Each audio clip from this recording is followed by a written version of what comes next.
작년에 은퇴를 하고 퇴물로 지낼 줄 알았는데 오늘 단추위에 위원으로 위촉해 주셔서 제가 이 가문의 영광으로 생각하겠습니다. 감사합니다. 존경하는 애국 시민 여러분, 문재인 정부 5년 동안 대한민국은 더 이상 무너지지 않을 곳을 찾기 어려울 정도로 무너졌습니다. 헌법은 있지만 올바른 헌정 질서는 존재하지 않습니다.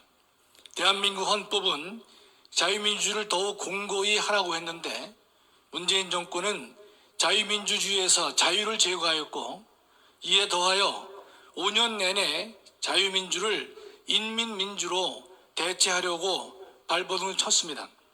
문 대통령은 2020년 제주 4.3 추모사에서 먼저 꿈을 꾸었다는 이유로 제주는 처참한 죽음을 맞이했다고 했습니다. 국가 반란 세력에 대해 이보다 더한 찬사는 없습니다. 2021년에는 남로당 반란 세력을 진압한 군경을 국가폭력이라 하면서 대동한 국방부 장관과 경찰청장에게 사죄를 명했습니다. 이런 조치는 북한이 적화 통일을 이룬다면 그 후 북한 정권이 해야 할 일인데 그 일을 대한민국 대통령이 했습니다. 가슴을 치고 통탄할 일이 아닐 수 없습니다. 문재인 대통령은 대한민국 내가 누구냐를 묻는 질문에 대해 대한민국의 정체성을 근본부터 뒤집고 흔들었습니다. 대통령이 명백히 헌법을 위반했습니다. 문재인 정권 5년 동안 수많은 법률이 양산됐지만 법치주의는 파괴되었고 무너졌습니다. 법률은 헌법의 이념이나 가치를 구현해야 하는데 헌법의 이념 대신 자신의 이념, 주사파 이념에 맞게 법률을 만들고 고쳤습니다. 제주 4.3 특별법은 제주 4.3 사태 때 군법회의에서 유죄가 선고된 수천 명의 수용자들에게 특별재심과 직권재심을 통해 무죄를 만들어주고 있습니다. 작년 11월 말 박범계 법무부 장관은 대검찰청에 2,300여 명의 수용자에게 직권재심을 하게 하라고 명했습니다. 대한민국은 만국의 길로 가고 있습니다. 그러면서 금년 4월 발효되는 제주 4.3 특별법은 희생자에게 1인당 9천만 원의 배보상을 지급하도록 하고 있습니다. 국가 반역자에게 1억 원씩 돈을 준다고 합니다. 이 역시 만국의 길일 것입니다. 2021년 여야는 여순 특별법을 합의로 통과시켰습니다.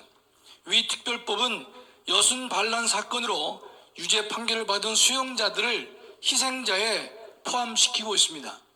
제주 4.3 특별법은 물론 여순 특별법 통과에 국민의 힘이 대승적 차원이라고 하면서 찬성을 했습니다. 믿을 놈 하나도 없습니다. 대통령은 적법 절차에 의하지 않고 불법으로 탈원전을 강행했습니다. 원자력 생태계가 무너졌고 원자력 연구 인력이 유출되었고 단절될 위기에 처해 있습니다. 세계 최고의 원전 기술을 5년 허송하면서 경쟁국들의 추월당할 처지에 놓였습니다. 태양광 확충으로 전국의 숲과 저수지를 헤집었고 공해를 유발했습니다. 문 정권의 집단적 대규모 환경 침해에 대해 벌떼같이 많았던 수많은 환경단체들이 모두 침묵하고 있습니다. 탈원전 문제를 가리기 위해 억눌러 왔던 전기료는 마침내 인상되기 시작했습니다. 탈원전 문제를 지적한 공무원에게 보복까지 하고 있습니다. 이 정권의 무능, 고집, 속좁음에 혀를 내두르지 않을 수 없습니다. 그런데 정부 탈원전 정책에 앞장섰던 한수원과 산업부가 5년 만에 국내 원전은 안전하고 저렴하며 친환경적이라고 했습니다. 이제야 아니라고 하는데 권력이 끝나가는 것 같습니다. 권력은 진실을 억압해 왔지만 권력이 진실을 이기기 어렵습니다. 이 문재인 정권은 누구의 충고도 비판도 개의치 않고 그냥 한 목표를 향해 돌진해 왔습니다. 충고나 비판자들을 적폐로 몰거나 반동으로 몰았습니다.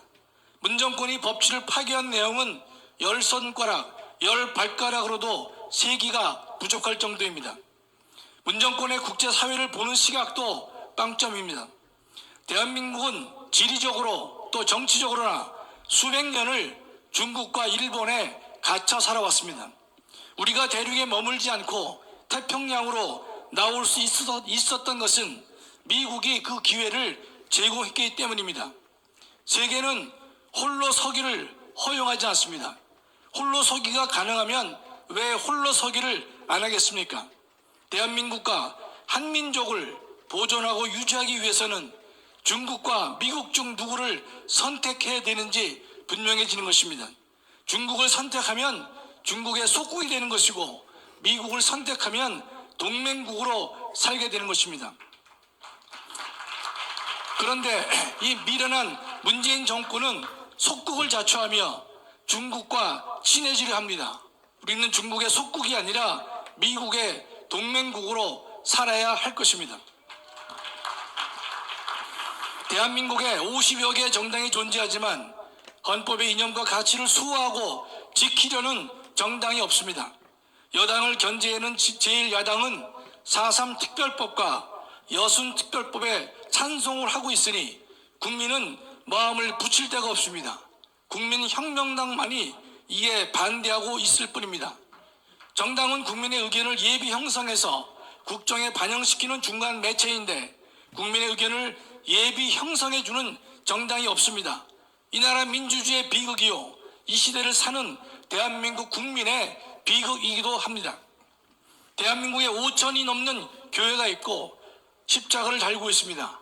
그러나 얼마나 많은 교회가 주님 모시기에 합당한 교회인지 의문이 듭니다. 주체 사상은 하나님을 대적하는 사상이요 이념인데 이들과 타협하는 교회가 버젓이 십자가를 세워놓고 말씀을 전하고 있습니다. 통탄할 일이 아닐 수 없습니다. 중대형 교회들은 머리카락 잘린 삼손과 같습니다. 힘이 없고 국가와 교회를 지키려는 불같은 열심도 보이지 않습니다. 살았다 하는 이름은 가졌지만 죽은 자로 보입니다. 존경하는 애국시민 여러분, 지금의 대한민국의 헌정 상태는 참담 그 자체입니다.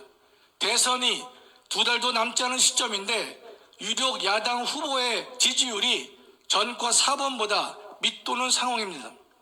국민의힘 속에는 내부 총질에 맞들이거나 정권 교체의 시대 정신을 잊은 인간들도 있습니다. 상식박 언행으로 정권 교체를 염원하는 국민을 당황하게 만들고 있습니다. 우리는 국민의 힘에 실망하지만 현실 정치 상황을 고려하지 않을 수 없어 이들과 협력하고자 합니다. 그러나 속상한 마음을 숨길 수는 없습니다. 반면 여당인 민주당은 모든 선거 상황이 자신들에게 유리함에도 절박한 심정으로 선거에 임하고 있습니다. 민주당은 지면 죽는다는 절박함으로 선거에 덤비고 있습니다. 이는 민주당은 선거에서 진자들을 죽였던 과거가 있기 때문입니다. 그러면서 돈으로 매표 행위를 서슴지 않고 있습니다. 그것도 버젓이 보란듯이 매표 행위를 하고 있습니다. 문정권은 600조가 넘는 본 예산의 집행이 시작된 지 보름도 되지 않았는데 14조 규모의 추경을 이달 말 국회에 제출하려 합니다. 1월달 추경은 6.25 전쟁 중이던 1951년 이후 71년 만에 처음 있는 일입니다. 또 외환 위기 당시에 이루어진 2월 추경보다도 빠릅니다. 코로나가 어렵다 해도 전쟁이나 국가 부도 위기는 아닐 터인데 국민 세금으로 대놓고 매표 행위를 하고 있습니다. 4.15 총선의 달콤함을 다시 반복하려 합니다. 이재명 후보와 관련된 것으로 보이는 사람이 죽어가고 있습니다. 벌써 3사람입니다. 대정동 사건의 유력 증인 2명이 극단적 선택을 했고 이재명 선거법 위반 사건에 변호사 비용을 모 기업이 대납했다는 의혹을 제기한 사람이 죽었습니다. 국가수는 심장마비로 죽었다고 하는데 건전한 상식을 가진 사람들은 이를 액면 그대로 믿기 어렵습니다. 영화 아수라에 나오는 끔찍한 장면이 오버랩됩니다. 영화보다 더 영화 같은 것이 지금의 현실입니다. 지긋지긋한 주사파 정권의 무능, 부패, 불공정, 부정의가 끝나가는 상황이라 그나마 위로가 되었는데 문재인보다 더 좌경화되어 있고 대장동 도박장을 개설하고 검사를 사칭하며 형수 욕설 또 조폭의 연루 의혹이 있는 사람이 여당 후보로 활개치고 있습니다. 가슴을 치고 통탄할 일인 것입니다. 만일 정권 교체를 이루지 못하면 문재인 정권하에서 이루어진 불법과 국정농단의 거악은 영원히 감춰질 수도 있습니다. 탈원전의 위법성, 울산시장 선거에 대한 정권의 불법 개입, 시대 부동산 스캔들인 대장동도 묻혀질 것입니다. 아니 이보다 더 근본적인 문제에 봉착할 수도 있습니다. 그것은 대한민국 자체가 소멸될 수 있다는 위험인 것입니다.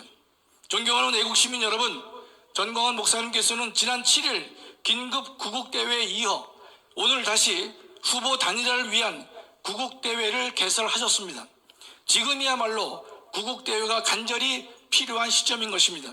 더 이상 늦춰줘서는 안 되는 절체절명의 위기 시점에 가장 필요하고 적절한 구국대회를 열어주신 목사님께 감사드리지 않을 수가 없습니다.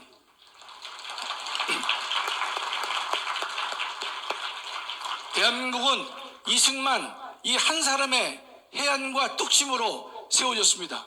그러나 문재인 이 한 사람의 무능과 고집으로 대한민국은 끝없는 나락으로 떨어졌습니다. 그러나 하나님께서는 국가 비상시국에 전광훈 이 한 사람의 애국과 헌신으로 나라를 지키고 회복할 수 있도록 해주셨습니다.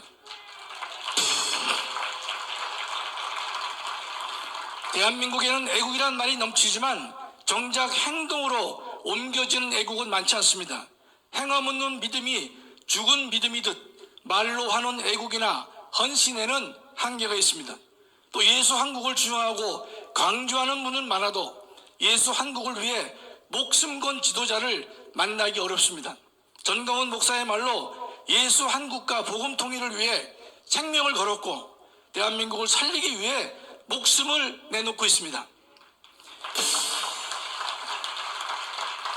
물론 하나님께서 바알에게 무릎 꿇지 않은 7,000명을 남겨두신 것과 같이 이 나라에도 주님의 말씀을 붙잡고 순교를 각오하는 교회와 훌륭한 목사님들이 계십니다. 그러나 하나님은 한 시대에 한 명의 지도자만 세우셨듯 대한민국을 살리고 예수 한국을 실현하기 위한 지도자로 하나님께서는 전광훈 목사를 세우셨다고 저는 믿습니다.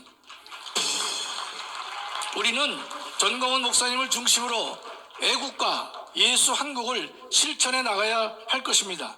또 우리는 전광훈 목사님께서 주님의 지상명령을 온전히 감당할 수 있도록 기도하고 성원하고 순종해야 할 것입니다. 2022년 1월 이 시점 대한민국에 요구되는 가장 중요한 시대정신은 정권 교체일 것입니다. 윤석열과 안철수, 고용일이 모두 후보가 되면 필패가 될 것입니다.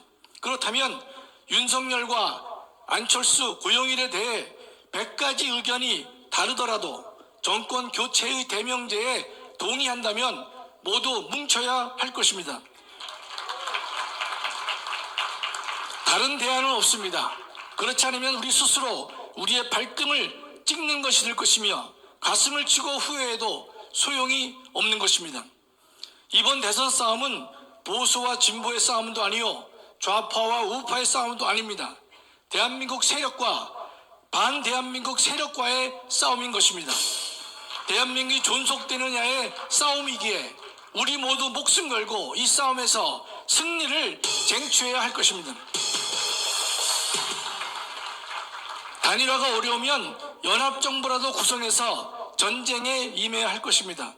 연합정부의 모델은 김대중, 김종필의 연합의 선례가 있습니다. 김대중, 김종필은 이념과 가치가 매우 달랐지만 하나가 되었는데 지금의 윤석열, 안철수, 고용일은 이념적 차이는 있지만 연합이 불가능할 정도는 아닌 것입니다. 특히 문재인 정권을 무너뜨려야 한다는데 기꺼이 동의하고 있기 때문인 것입니다. 지금 우리에게 필요한 것은 최선의 선택은 아닙니다. 최악의 선택을 피해야 한다는 것입니다. 최악을 피하는 것이 가장 최선의 선택이 될 것입니다. 새 후보가 어디에 뿌리를 두었건 후보 단일화 또는 연합정부만이 답이 될 것입니다. 새 후보 중 누가 되더라도 전과 4번보다는 월등히 우수하고 유능하다고 봅니다. 대한민국의 헌법은 대통령 선거의 결선 투표를 인정하고 있지 않습니다. 프랑스는 결선 투표가 있어 후보 단일화의 요구나 단일화 운동은 필요하지 않습니다. 그러나 우리에겐 과반수를 얻지 못해도 상대 다수의 표만 얻으면 대통령이 될 수 있기에 후보 단일화는 매우 중요하게 되는 것입니다. 존경하는 애국시민 여러분, 이 자리에는 깨어있는 기도원의 300용사가 모였습니다. 하나님은 자신이 승리의 주역임을 나타내시기 위해 두려워하는 2만여 명을 물리치고 300명으로 전쟁을 수행하게 하셨습니다. 우리에겐 많은 사람이 필요하지 않습니다. 300용사로 충분합니다. 이 자리에 참석한 300용사는 주님을 총사령관으로 모시고 전광훈 목사님을 대장 삼아 나가야 할 것입니다. 우리는 반드시 승리할 것이며 또 승리해야 합니다. 우리는 대한민국의 앞날을 놓고 걱정과 염려를 많이 하고 있지만 걱정과 염려 대신 열심히 기도를 해야겠습니다. 우리가 할 일은 대한민국을 구해달라고 주님께 부르짖는 기도뿐인 것입니다. 열심히 한 마음으로 간절히 부르짖기를 원합니다. 감사합니다.